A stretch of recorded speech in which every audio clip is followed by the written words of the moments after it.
Hello, next is how can we take the command line arguments into our program.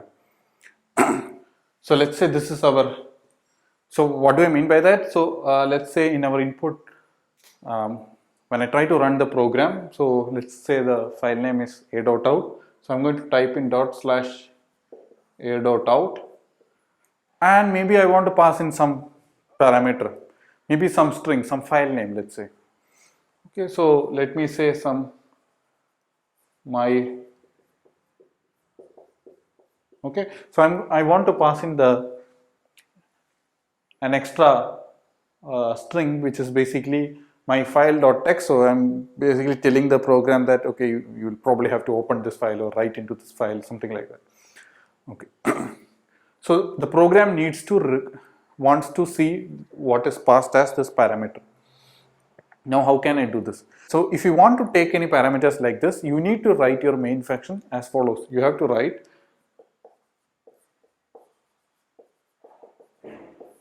and then you need to write two more things. So first thing you have to write is how many different parameters are going to be there. Okay, so here there are actually two parameters in the command line.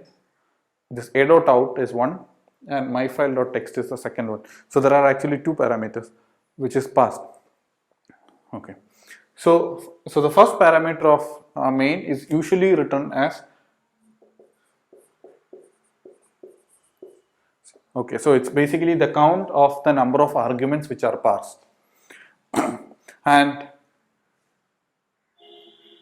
okay, so in this example this will be 2 because there are two parameters a.out and myfile.text. If this was not there, if myfile.text was not there, this argument, this would have been 1.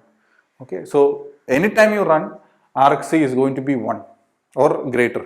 It's equal to 1 if there are no other parameters, greater than 1 if there are multiple parameters. If there was one more parameter, let's say 35, this is like 2 parameters, then the argc will be 3. Okay. Next thing is that once you write the number of parameters is there, now you need to see all the different parameters, right? The next parameter is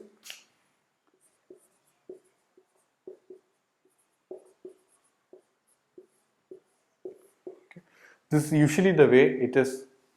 So these are usually the names written: argc, the number of arguments, the count on the arguments, and argv, the argument values, and that is actually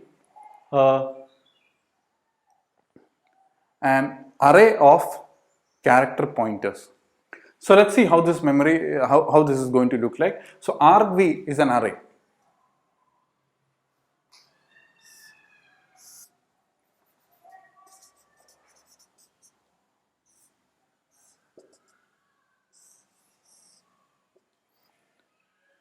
But these entries of the array are character star. That is, they all point to, so they are pointing to another array location. Okay, so or they are pointing to a character star. So they are actually an address location. Each of these points are an address location.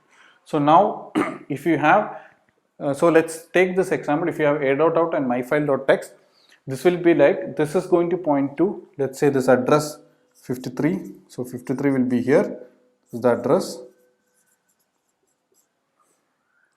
And in this array, it will be a.out string and followed by this, the /0 character. So to show that the string ends there. And the next location will be pointing to a different array. Let's say 700 is the address. Okay. It will contain